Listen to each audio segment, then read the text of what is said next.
Hello guys, welcome back to Big Reactions. I'm Peter. I'm Vicky. Welcome for today's episode. Okay. We're going to know more about the song that we did. Mhm. The other day we did the song from Bruce Springsteen. Yes. The song that he just released recently, Mhm. and the song was talking about streets of Minneapolis. Yes. What's happening there and What the had killings, happened. and protesting against ICE. Yes. Ice. It was Mhm. ice.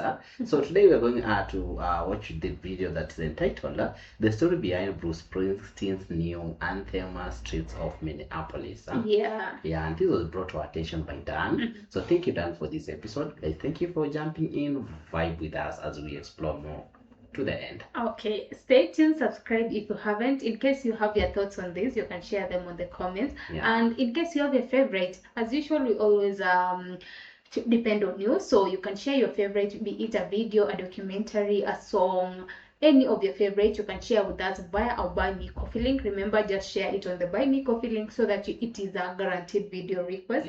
And in case you have also you want to join our Patreon community, for Patreon it comes with different tiers, monthly tiers, whereby you can choose any tier and you stand a chance as well to request for songs according to the tier that you choose. Also for Patreon, we post there other videos like movies, so if you're a fan of movie, consider joining our Patreon so that you cannot miss out any movies that we post. And stay tuned. Let's go. Let's know more about the song Streets of Minneapolis. Yeah. Let's go. You know, Springsteen has done what he's always done. He's reminded us to say the names. We often talk about music as kind of like a slow burn, where albums take years, months to craft, and legends that take really decades to build. But what happens when that slow-burning artist meets a world that's moving too fast for metaphors? On January 28th, 2026, the intersection of popular music and political resistance reached a tipping point. Bruce Springsteen released Streets of Minneapolis. It wasn't a planned single or a marketing rollout. It was a primary artifact of what historians are already calling the winter of 26. You know, it's kind of reminiscent of, I'm seeing Jesse Wells and Springsteen. Maybe Springsteen, watching Jesse Wells, realized he's got to get this out professionally and quickly. You know, for decades, Springsteen has been our narrator of the American working class, but here he's kind of abandoned that archetype. He's moved away from poetic dissidence, and in this track, he identifies the federal authority as the occupying boots. Oh, okay. I joined Christian Cupid. I had that on the lyrics. Yeah. King Trump's private army. Today, I really want to do a deep dive into the architecture of dissent. Looking back, how a 76-year-old rock legend used a 72-hour window to reclaim the folk tradition of the musical journalist. We'll also look at how this rapid response mirrors... Before that, sorry for pausing. So, the incident of Minneapolis happened, and our legend here, I've just heard that Bruce is 76 years old. Only took 72 hours to release the song. Exactly. Okay. Yeah, like that's a very little time frame for the amazing work that he did in the lyrics. Everything. Exactly. Yeah. Jesse Wells. And you can see my other videos on Jesse Wells. I'm a big fan of both the boss and Jesse, of course. Let's talk about the urgency. In the modern music industry, production, it's kind of like a marathon. But the Streets of Minneapolis was a sprint. Saturday, January 24th, Alex Purdy, a 37-year-old ICU nurse, is murdered by federal agents on Nicollet Avenue. Bruce begins writing immediately. On Monday, January 26th, Bruce is in the studio with co-producer Ron Aniello. Springsteen himself said on Saturday, "I wrote this song, recorded it yesterday, and released it today in response to the state terror being visited on the city of Minneapolis." You know, this isn't just about speed. I think he felt like this is an urgent matter that it needs to be addressed urgently. That's why he did as much as he could so that he can release that song as soon as possible to create that awareness, to maybe try to talk about it because it was really a terror. Exactly. Yeah. It's a technical philosophy. By prioritizing raw emotional power over studio polish, Springsteen returns to the aesthetic of his Nebraska sessions. The vocals are raw and raspy, heavy with what listeners describe as profound indignation. Hey, and this is where the comparison to Jesse Wells becomes really so vital. Wells Is Jesse Wells like an artist? Yeah, I've had being mentioned severally, Yeah. but I've had the narrator saying that Jesse wears bars and that comes with guitars. Is she a guitarist to Bruce Springsteen? That's my guess, but tell us, guy. But when we did the video, it was just Bruce singing alone. Yeah, we didn't, but there was, of course, some. Yeah, even when the narrator started to say that when listening to Streets of Minneapolis, he had the buzz of Jesse. He believed that she is among it. So who is she? She is a she. Yeah, I saw in the thumbnail. Oh, yeah, the picture. Yeah, on the picture somewhere. Okay. Or sorry if I'm wrong. has mastered the art of the topical strike, writing songs like Join Ice and getting into the ears of the public while the news cycle is still bleeding. By the time the White House can issue a dismissal, calling Springsteen's work random songs with irrelevant opinions, the song has become a victory anthem for the people. You can't understand the architecture of dissent without understanding the victims. Say their names. Yeah. Bruce isn't singing about every man. Here he's singing about Renee Macklin Good and Alex Jeffrey Preddy. Renee Good was a 37-year-old mother of 3. She was shot on January 7th by an ICE agent who fired into her vehicle. Her death was the spark.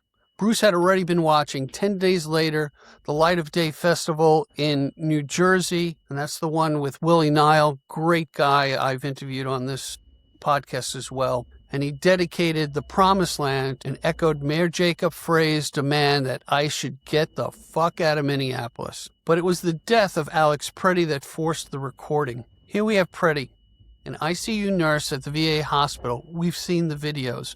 We've seen his empathy and compassion, and you could understand his call to help this woman and photograph what was going on with ICE. He's a former Boy Scout and a lawful gun owner with no criminal record.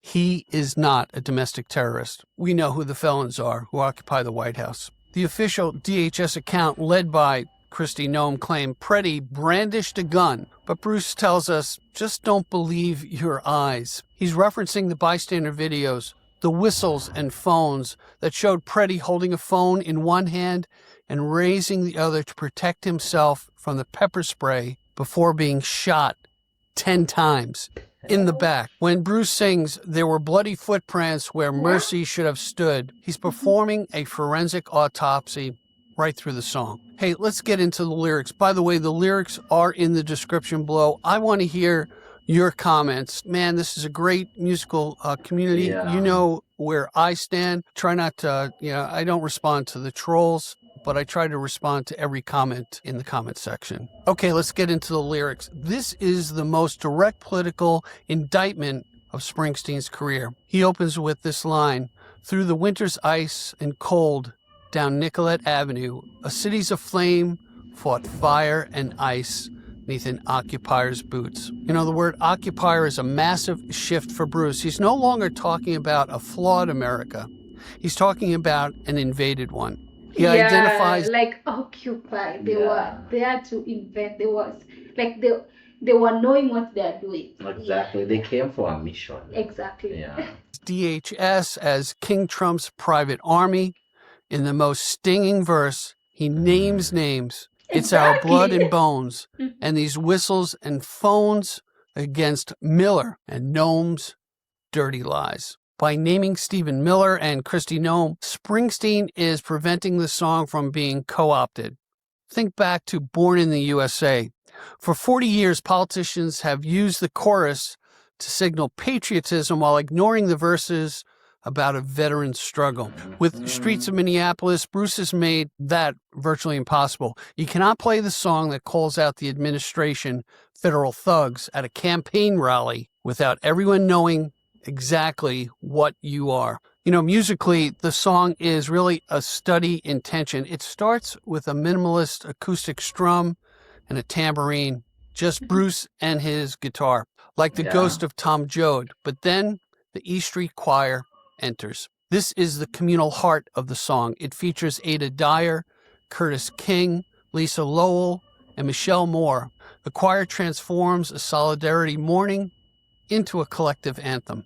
And then there's the outro. The song doesn't fade out with a guitar solo. It fades out with the actual environmental sounds of protesters chanting ice out. By weaving what's happening on the ground into the studio, Springsteen ensures the song is an artifact that will live on, etched in history. You know, as the bloody mist of the winter of 26 eventually clears, where does this song stand? You know what? It stands as a testament to American possibility. The country we could be versus the state terror we're currently witnessing. Bruce is talking about a stand for the stranger in our midst. And I got to stop from what I'm reading on the script here, to be honest with you. You know, there is that Christian nationalism, which is a false Christianity that twists the gospel when we're called to help the stranger, help the foreigner, support the poor, stand up for those who don't have a voice. And I see this as an anthem for exactly that. So what's really happening? Bruce is taking a stand for exactly what I said, the stranger in our midst, a biblical reference to protecting the vulnerable. You know, the White House, their press secretary might call this irrelevant, but the people of Minneapolis who are crying through the broken glass and bloody tears know better, and we know better. You know, Springsteen has done what he's always done. He's reminded us to say the names. Alex Preddy, Renee Good. The architecture of dissent isn't just about music. It's about memory. And as long as this song is played, Minneapolis will never forget. I'm Steve Yusko for the long... Yeah, that's true. Like whenever the song is played, the Minneapolis and even everyone who listens to this or knows this story will never forget about that. Yeah. Island sound. Stay strong, speak out, stay free. See you in the next one. Okay. Thank you for That's impressive. Like stay strong. Stay free. Stay strong. Never forget. Stay strong, speak out, and stay free. Yeah. Wow, that's a good ending. Yeah. Wow, what we can say is rest in peace, Alex and Renee. Good. Yeah, Renee Good. Renee Good. Like may their soul rest in peace and hope that one day they will find justice. Because when we did the song, we asked like if they found justice or how did the people go about it. It's like they have never found that justice. And just to push or maybe to ask what I've heard and understand, like Alex was an ICU doctor. Yes. And at the incident, guys, was it true to say that he was trying to go and help a lady who was injured? Oh. Yeah, that's what I've heard. And on that commotion, he got shot. So he was trying to help, maybe to offer some first aid or something. Or guys, am I wrong? Tell us on the comment section. And even for the lady, they just shot her. They shot through her car. She was on the car. She was on the car.